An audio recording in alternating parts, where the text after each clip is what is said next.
క్రీస్తునందు ప్రియమైన దేవుని సేవకులకు, సంఘ కాపరులకు, సువార్థికులకు ప్రభు అయిన యేసుక్రీస్తు నామమున శుభములు తెలియజేస్తున్నాను.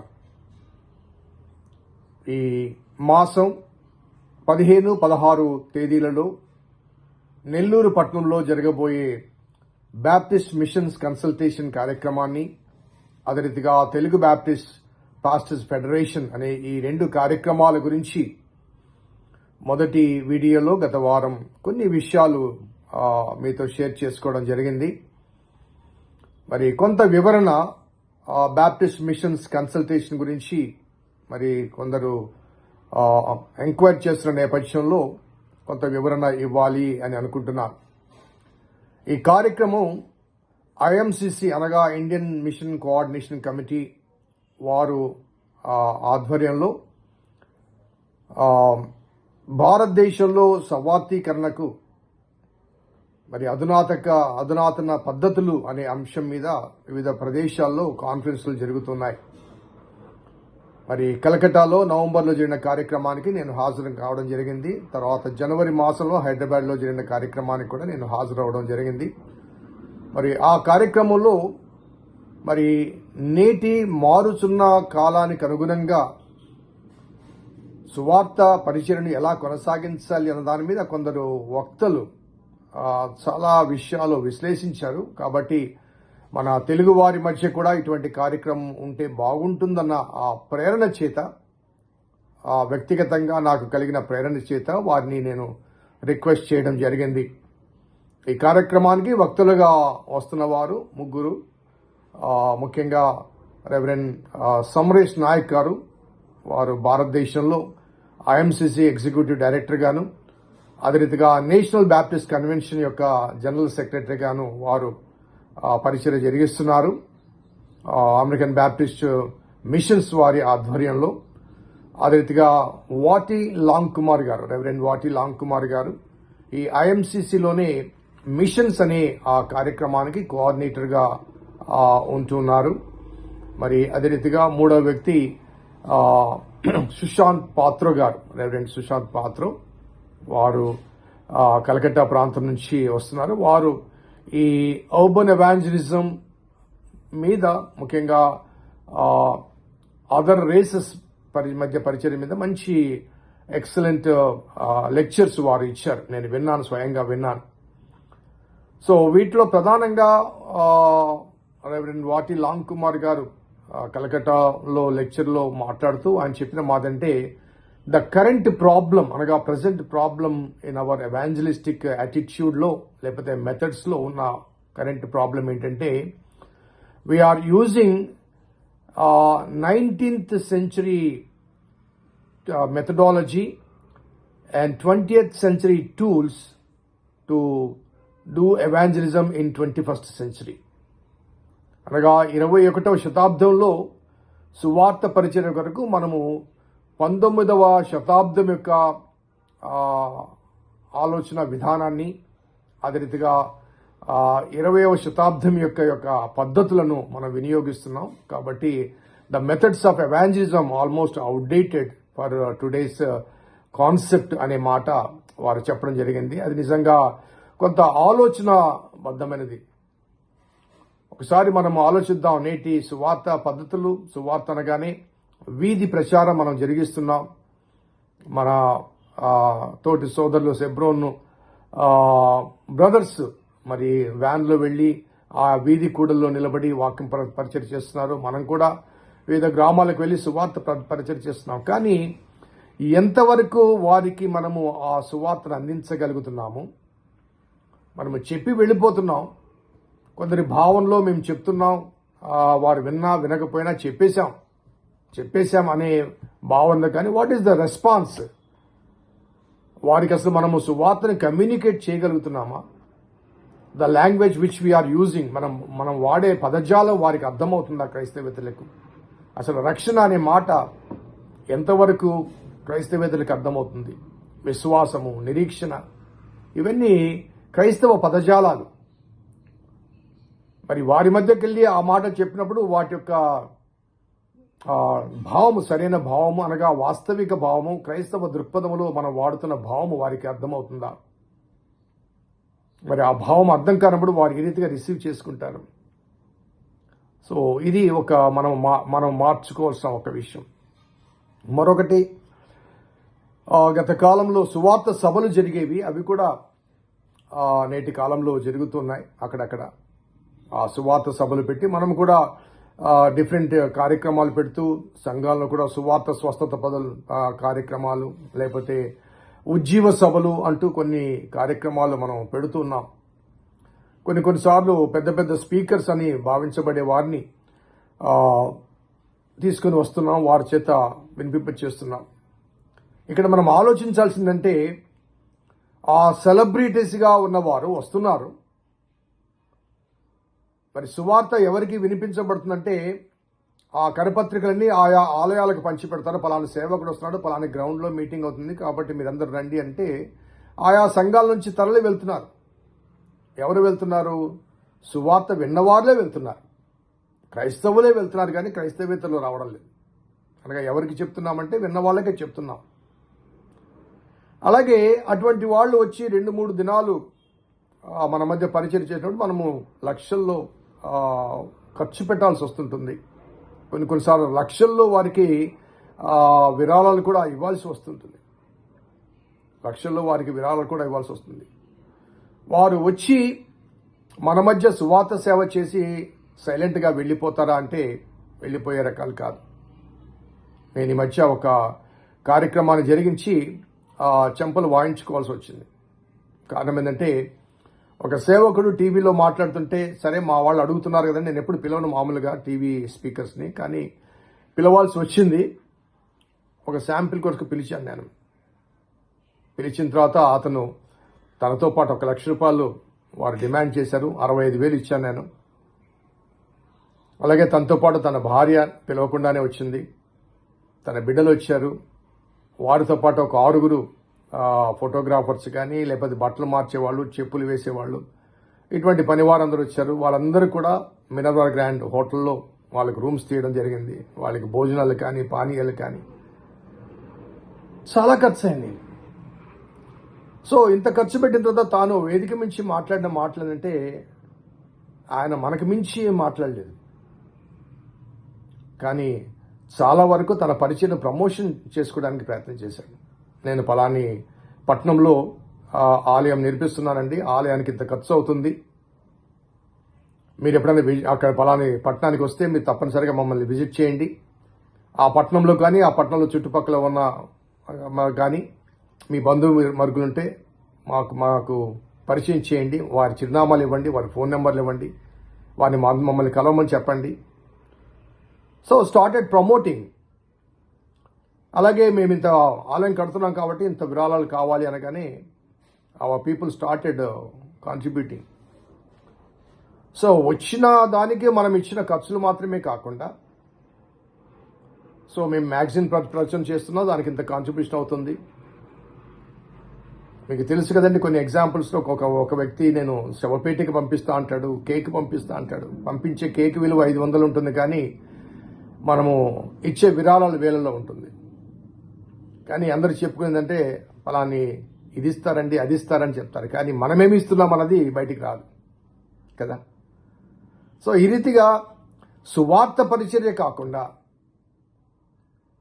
సో వచ్చి మనము పైసా కూడబెట్టుకుని, లేకపోతే వారిని అడిగి వీరిని అడిగి సువార్త సభలు జరుపుతుంటే, వచ్చి వాక్యం చెప్పడానికి బదులుగా వారి గురిని ప్రమోషన్ చేసుకొని, ఆ తర్వాత మనకు రెగ్యులర్గా వస్తున్న రిసోర్సెస్ కూడా తగ్గుతూ ఉంటాయి. సో ఇటువంటి అనుభవాలు చాలా చాలా చోట్ల జరుగుతూ ఉంటాయి. ఆఖరి కొన్నిసార్లు మనం చెప్పే కొన్ని ఆధ్యాత్మిక అంశాలకు భిన్నమైన రీతిగా వారు బోధిస్తూ ఉంటారు. వారు డాక్టరల్గా కూడా డీవియేట్ అవుతూ ఉంటారు. దాన్ని మళ్ళీ మనము రిపేర్ చేసుకోవడానికి, మన వాళ్ళని తిరిగి సరి చేసుకోవడానికి చాలా సమయం పడుతుంది. సో ఈ సువార్త సభల పేరిట జరిగే ఈ బహిరంగ కూడికల్లో ఎవరు వస్తున్నారంటే క్రైస్తవులే వస్తారు, మన వాళ్ళే వస్తారు, బయటవారు రారు. సో అది సువార్త ప్రకటనగా భావించబడదు, ఎందుకంటే బయట వారికి వినిపించబడదు కాబట్టి. కానీ వారు వచ్చి ఏం చేస్తారంటే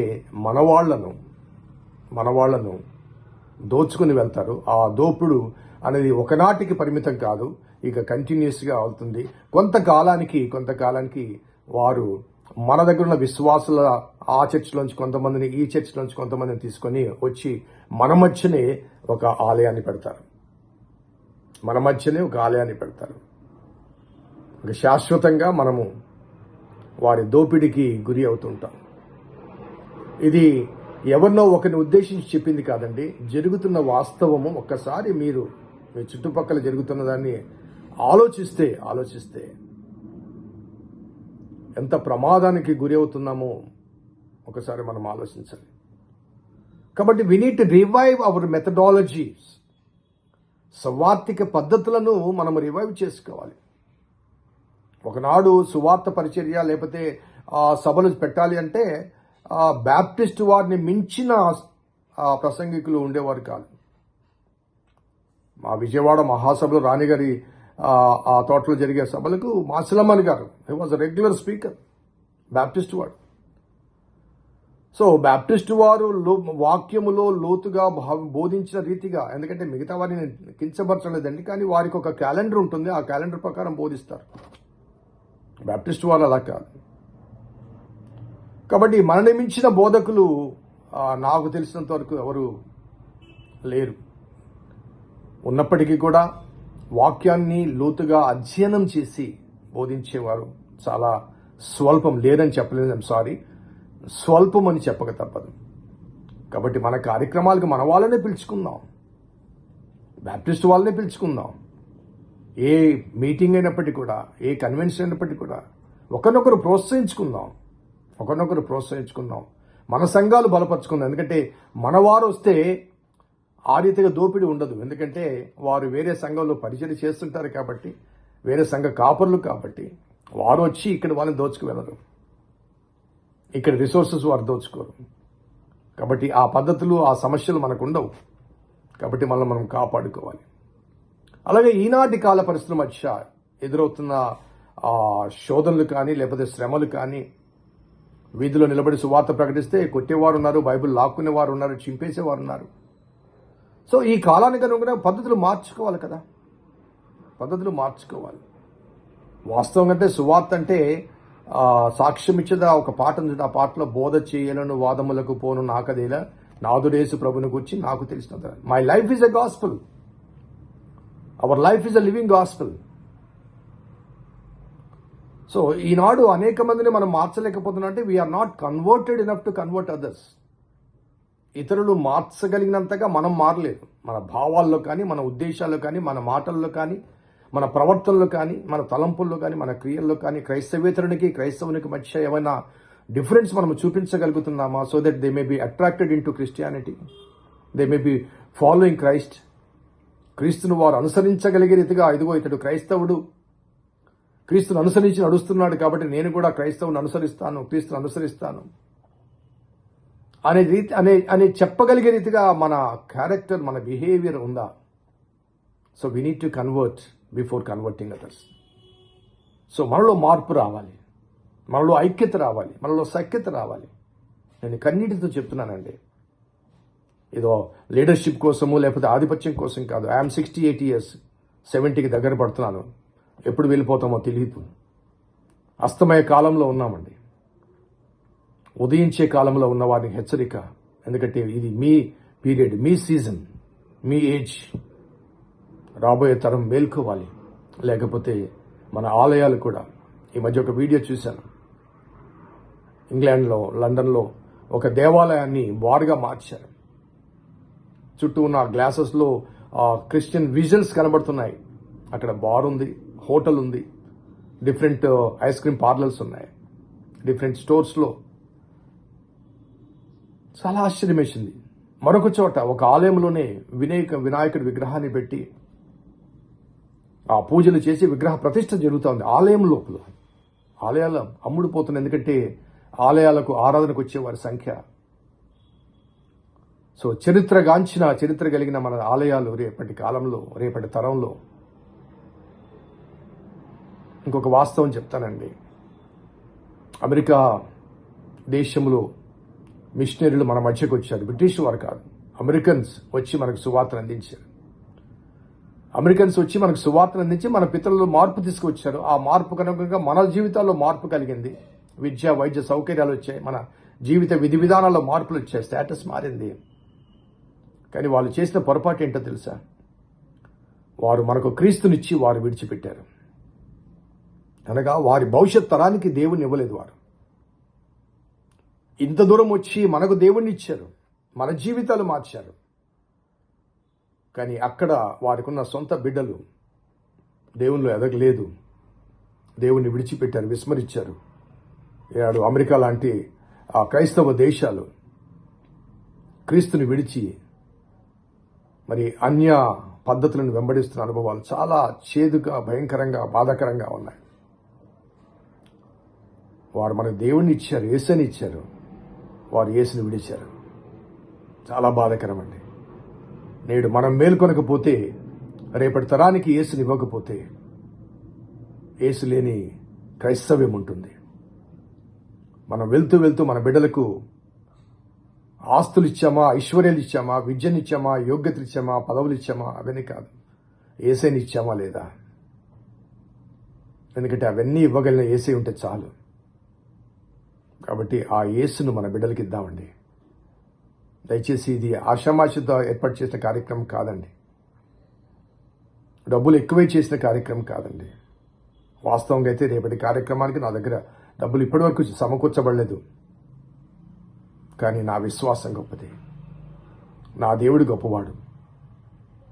కాబట్టి తలంపు కలిగించిన దేవుడు కార్యసాధకునిగా కొనసాగింపచేస్తాడన్న నమ్మకంతో, మరి ఇటువంటి సమభావము కలిగిన వారు, భారము కలిగిన వారు తప్పనిసరిగా కలిసి వస్తారని, ఆ కార్యక్రమంలో పాల్గొంటారని, ఆధునిక అనగా మారుతున్న కాలానికి అనుగుణంగా సువార్త పద్ధతులను, మెలకువలను తెలుసుకుంటారని, ఈ 19th century మెథడాలజీస్లోంచి, 20th century టూల్స్లోంచి, కాంటెంపరీ మెథడాలజీస్ అండ్ టూల్స్ మన సువార్త ఉద్యమాల్లో లేకపోతే సువార్త కార్యక్రమాల్లో మరి అన్వయించుకుంటూ ముందుకు సాగాలని కోరుకుంటూ ప్రార్థనాపూర్వకంగా మిమ్మల్ని వేడుకుంటున్నాను.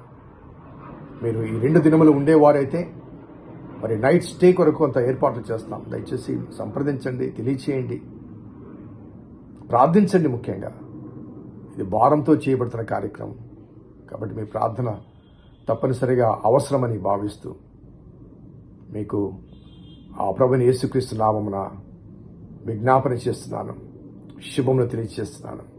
రండి, ఒక మెట్టు మనము ప్రారంభిద్దాం. ఆ తర్వాత ఒక్కొక్క మెట్టు భవిష్యత్ తరం అధిగమిస్తూ ముందుకు సాగుతారు. ప్రార్థన చేద్దాం. కృపగల దేవాదయగల తండ్రి, మీ పాదములకు స్తోత్రము చెల్లిస్తున్నాం నాయన. ఇది నీ కార్యమైతే నీవే ఆయా హృదయాల్లో ఆ భారాన్ని, ఆ బాధ్యతను, ఆ భావనను నెలకొల్పు నేర్చుకుంటున్నాం.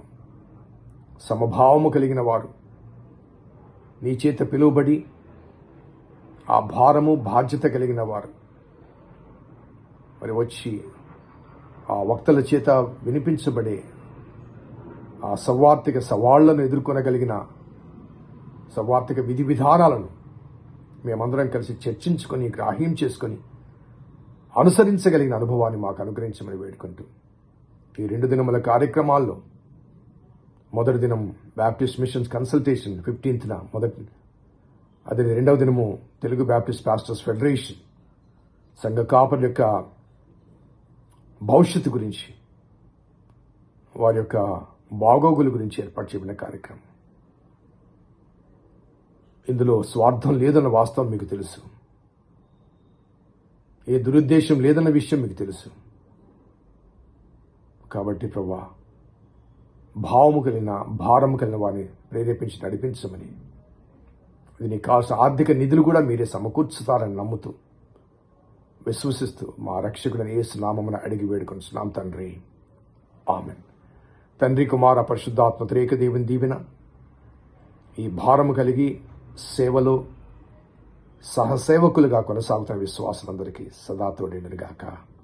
ఆమెన్. God bless you. దేవుడు మిమ్మల్ని దీవించును గాక.